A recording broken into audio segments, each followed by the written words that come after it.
Hi guys, an engineer here. Have you ever gone to an office on Wednesday, June 19th, and you've been told to come back on July 2nd? You stand there wondering, let's see, what day of the week is July 2nd? Is that a Monday? Is that a Thursday?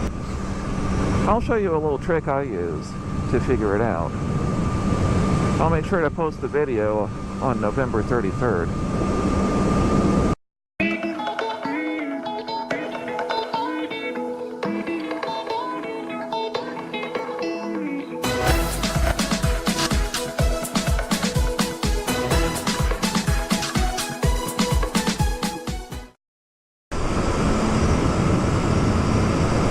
So you go to the office on Wednesday, June 19th, and the receptionist simply says July 2nd.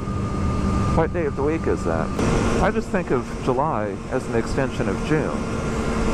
I think of the day after June 30th as being June 31st.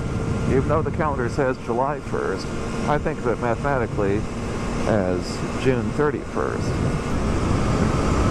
Then the day after June 31st, I think of as June 32nd. So 2 days after June 30th is what a calendar would call July 2nd. But I think of it as June 32nd. That's my little trick for that. So now that we know that the date of the second appointment is the equivalent of June 32nd, we can simply subtract 7 days for each week. Because we know that June 32nd is on the same day of the week as June 25th. And we know June 25th is on the same day of the week as June 18th. And June 18th is the day before Wednesday, June 19th. Therefore, June 18th must be a Tuesday. So June 25th must be a Tuesday. So June 32nd must be a Tuesday. Now we know June 22nd is equivalent to July 2nd, so we know July 2nd must also be a Tuesday.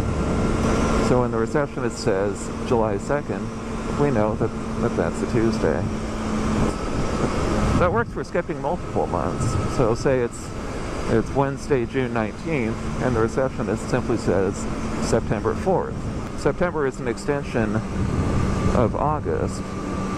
August has 31 days, so September 4th is really August 35th. August is an extension of July, so August 35th is really July 66th. July is an extension of June, so July 66th is really June 96th. So now that we know September 4th is the equivalent of June 96th, we can simply subtract 7, subtract 7, subtract 7, subtract 7. But there are also 70 days in 10 weeks, so we can simply subtract 70. So now that we're given June 96th, we can simply subtract 7 days from June 96th to get June 26th. Once we get June 26th, we can simply subtract 7 more days to get June 19th. So June 19th is the same day of the week as June 26th, which is equivalent to June 96th, which is equivalent to September 4th. Therefore, Wednesday, June 19th must be the same day of the week as September 4th. Therefore, September 4th must be a Wednesday. Say you're looking for a date on a different year. Say it's Wednesday, June 19th, 2017, and you're looking for Wednesday, June 19th, 2018. While there are 365 days in a year, there are 364 days in 52 weeks.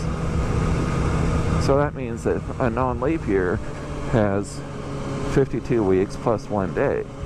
So if you go forward 1 year and simply add 1 day, as long as you don't have a leap day in there, just add 1 day for every year. Of course, June 19th was actually a Monday in 2017, but the idea still holds. But you also have to add 1 day for each leap year. So 2016, 2020, 2024, etc.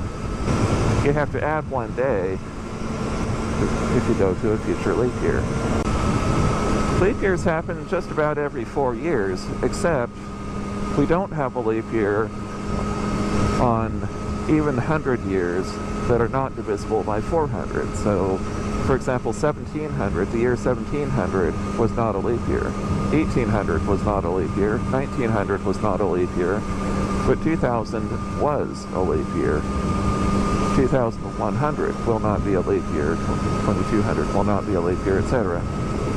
Now let's say it's Monday, June 19th, 2017, and you want to know what day of the week June 19th, 2045 is. Well, 2045 is 28 years after 2017. Now we could add 28 days, 1 day for each year, and then we could also add 7 days for each leap year. But that means we'd be adding a total of 35 days. Now 35 days is divisible by 7. There are 5 weeks in 35 days. So what that means is, as long as we have leap years every 4 years, the Gregorian calendar repeats itself every 28 years. So every date is going to be on the same day of the week in 2017 as it is in 2045. Now the previous years, 2016 and 2044, were both leap years, so they too will share the same day and date combinations. That pattern repeats itself every 28 years. So if you're looking 28 years ahead, then just add 28 years and don't add any days of the week. Simple, convenient little feature of the Gregorian calendar. One thing to remember is, if you're looking to calculate days of the week of historic events like when Christopher Columbus left Spain, the Battle of Hastings, things like that, just remember, those may not use the Gregorian calendar. They may use the Julian calendar. The Julian calendar was a little flawed. As a result, there are 10 days in the 1600s that just don't exist. They're just not there. Now you can find the equivalent on the Gregorian calendar. For example, December 25th, 1 BC would have been a Sunday on the Gregorian calendar, but not necessarily on the Julian calendar. Well, that about wraps up the explanation for the calendar. I hope that helps. I hope to do some more videos of little tips and tricks to help make your life a little easier. Fun little math tricks. In the meantime, this is an engineer saying be wise, be bold, be civil. Be sure to like this video if you like the editing.